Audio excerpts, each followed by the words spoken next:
أعوذ بالله من الشيطان الرجيم بسم الله الرحمن الرحيم الحمد لله رب العالمين والصلاة والسلام على أفضل المرسلين على آله وصحبه وخديم أمته. Assalamu alaikum, chers frères musulmans. Assalamu alaikum, chers mokitalib. Aujourd'hui, nous allons aborder un titre intitulé Al-Kabaïr, les péchés capitaux. C'est une section dans le premier chapitre, les péchés capitaux, Al-Kabaïr. Al-Kabaïr, qui sont au nombre de 20. On avait dit la dernière fois, en guise de conclusion, que les péchés sont répartis en 3 catégories. Ceux qui relèvent des imperfections du cœur et les péchés qui sont liés aux membres du corps humain, aux membres, les 7 membres, Al-Jawarih Saba, et les autres péchés qui sont liés au corps entier. Aujourd'hui, nous allons étudier les péchés qui sont liés au cœur, les défauts du cœur particulièrement. Dans Munawwir Sudur, Cheikh Ahmed Bamba, Khadim al-Rasoul, nous dit Kabaïr al-Asil Ishrina Badat Aman Nuqulhum Sahihatun Hadat. Il dit que les péchés capitaux, qu'on appelle les grands péchés par rapport aux péchés mineurs, sont au nombre de 20. Aman Nuqulhum Sahihatun Hadat. Selon les textes à partir du Coran, vous savez que l'islam c'est une religion qui ne se base pas sur la réflexion personnelle, mais plutôt sur le Coran, sur les hadiths du prophète alayhi salatu wa salam, et sur le consensus des ulama. Le Coran, le hadith, l'ijma'. Alors il dit que le cheikh nous apprend ici que ces 20 péchés capitaux ont été énumérés donc par les ulama de l'islam à partir de ces 3 sources, le Coran, le hadith et le consensus des ulama. Et parmi ces péchés, il y a des péchés graves que l'on peut commettre mais qui sont liés à l'état du cœur. Ces péchés donc sont liés au cœur de l'individu, al-qalb. Comme on l'avait dit la dernière fois, un hadith du prophète sallallahu alayhi wa sallam dit il y a dans le corps humain un organe. Quand cet organe est bon, tout le reste est bon. Mais quand il est mauvais, tout le reste est gâché. C'est le cœur. C'est le cœur de l'être humain. Donc tout le travail se situe au niveau du cœur. Mais quels sont ces péchés graves? Le cheikh nous les énumère ici. Il dit Ujbun, wa kibrun, hasadun ma'ariya. Muqtassatun bil qalbi dalan fadriya. Il dit ils sont au nombre de 4. Nombre de 4. Ujbu. Ujbu, ce qu'on appelle le fait de se croire meilleur que tout le monde. La surestimation de soi. D'aucuns disent, pour utiliser un terme un peu savant, la préciosité. Quelqu'un qui se sent précieux par rapport aux autres. Qui peut-être se comparerait plutôt, se prendrait plutôt pour de l'or, alors que les autres ne sont rien d'autre.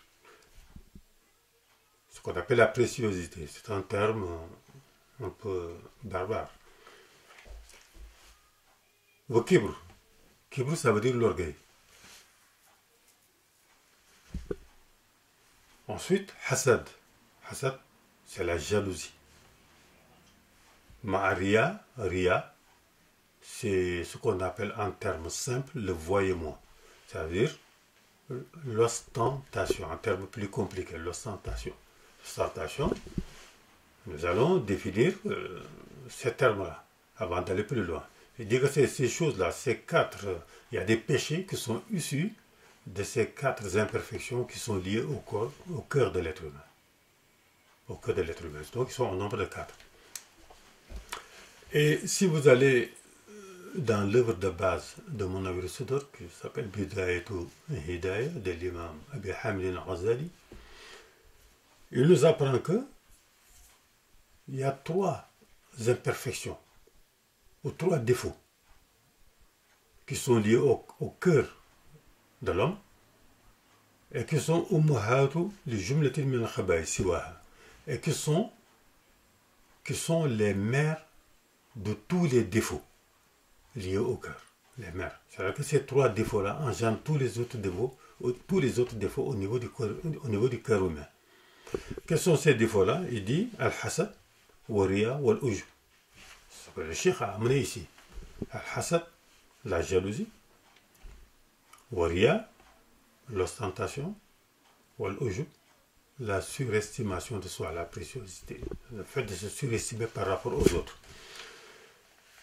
Il dit que ces 3 choses-là sont les mères de tous les vices au niveau du cœur. Donc, donc, le devoir du mouride, du talibé ou du musulman, tout simplement, c'est de s'efforcer dans sa vie à purifier son cœur de ces 3 vices-là. Ces 3 vices qui engendrent tous les autres vices du cœur. Donc, ce sont les plus graves. Et nous allons voir ce que le prophète a dit dans un hadith célèbre par rapport à ces 3 vices-là. Dans un hadith célèbre du prophète, il dit que voilà 3 causes de perdition de l'être humain. Ça veut dire que ces 3 choses-là, se sont présentes dans le cœur de l'être humain, poussent l'être humain à la perdition. Quelles sont ces choses? Il dit shuhun muta, hawan muttaba, i'jab al-mar'i bi nafsihi. Donc on retrouve al-ujub, i'jab al-nafsihi, i'jab al-mar'i bi nafsihi. Shuhun muta, c'est quoi? Shuhun muta, c'est l'avarice, mais c'est une autre forme d'avarice. Il y a 2 sortes d'avarice. Il y a l'avarice qui porte sur les biens que l'on a. Quelqu'un qui a des biens, qui est riche, mais qui est avare. Contre soi-même d'abord et contre les autres. Il ne profite même pas de ses propres biens. Et personne d'autre que lui n'en profite. C'est ça qu'on appelle un avare. Il garde ses biens jalousement jusqu'à la mort. Il ne les donne à personne. Il ne fait pas de sadaqa, il n'aide pas les gens. Il se prive lui-même, il prive tous les autres. Ce qu'on appelle al-bukhl. Celui qui est victime de cette imperfection s'appelle al-bakhil, qu'on appelle l'avare. Shuhun muta, c'est une autre forme d'avarice. C'est une avarice beaucoup plus grave. C'est quoi shuhun muta? C'est une avarice, je dirais, spirituelle. C'est-à-dire quelqu'un qui ne veut même pas que les gens bénéficient des bienfaits d'Allah subhanahu wa ta'ala. Si ça ne tenait que de lui, les portes du ciel seraient fermées, les trésors d'Allah seraient fermés, personne n'y accéderait. Personne. C'est ça qu'on appelle shuhun muta. Et ça, donc, c'est une forme d'avarice extrêmement grave.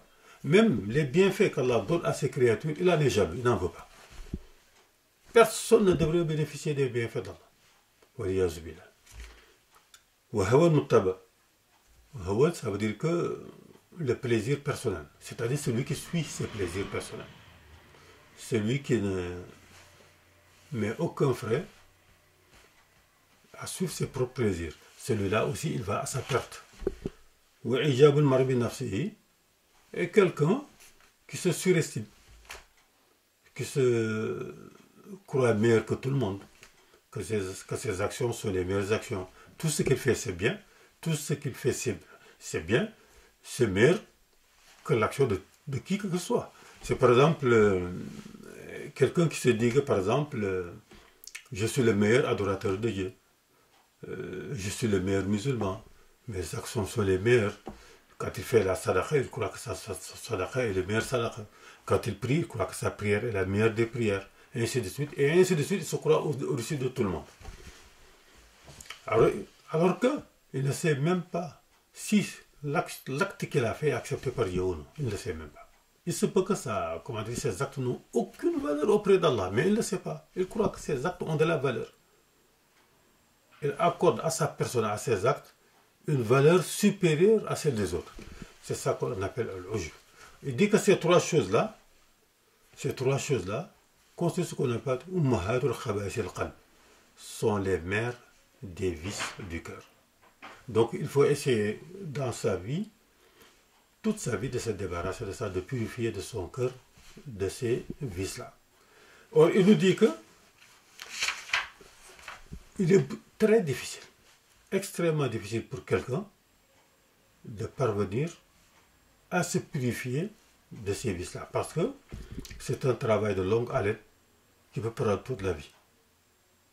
Mais il dit que si tu n'es pas capable, l'imam Ghazali, dans Bidayat Hidayah, il dit que si tu n'es pas capable de te purifier de ces trois choses-là, al-hasad, la jalousie, wa-riya, l'ostentation, wal-ujb, et la surestimation de soi, si tu ne parviens pas à te purifier de ça, tu ne parviendras pas à te purifier des autres vices du cœur. Pas du tout, pas plus.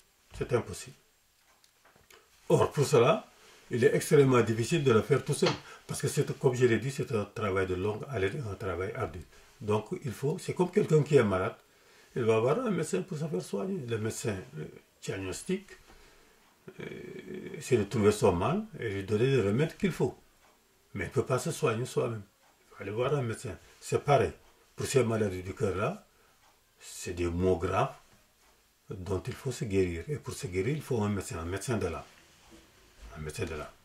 Un médecin de l'âme, un médecin de l'âme, comme Serigne Touba.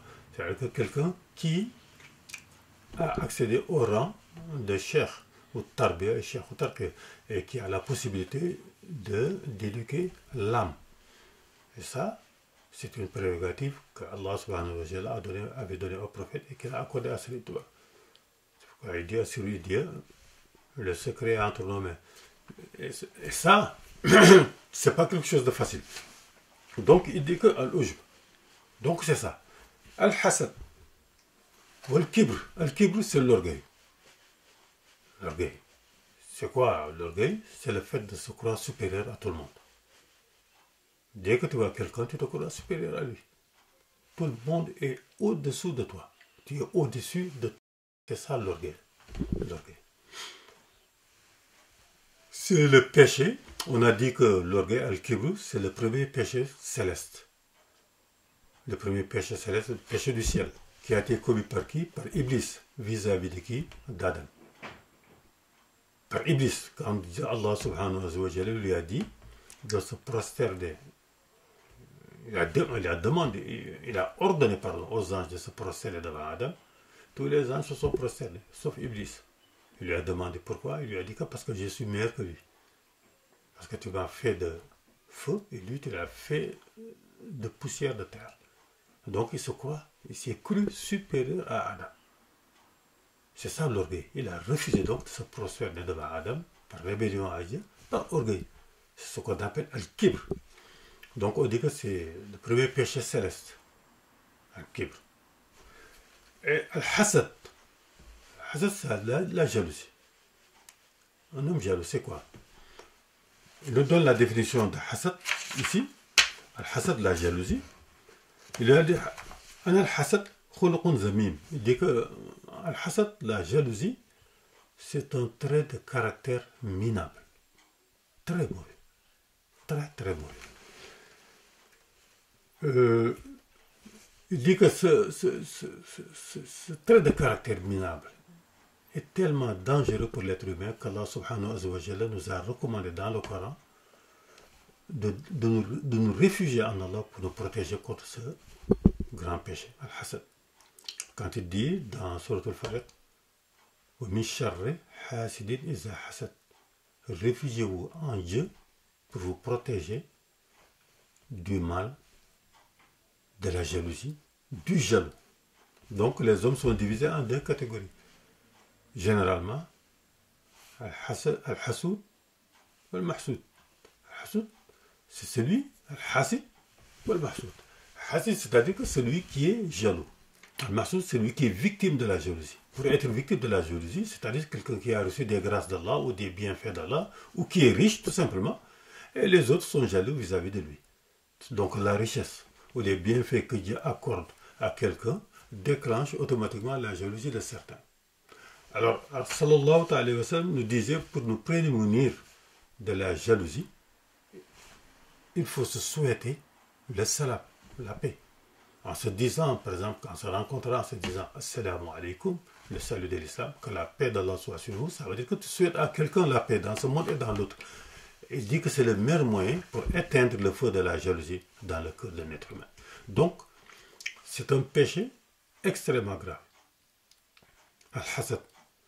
C'est ce qui a poussé Iblis aussi à faire sortir Adam du paradis, en le trompant. C'est pour le priver des bienfaits du paradis et le faire parachuter sur la terre où il va rencontrer toutes sortes de difficultés, la faim, la soif, la misère, la maladie, les guerres, la mort même.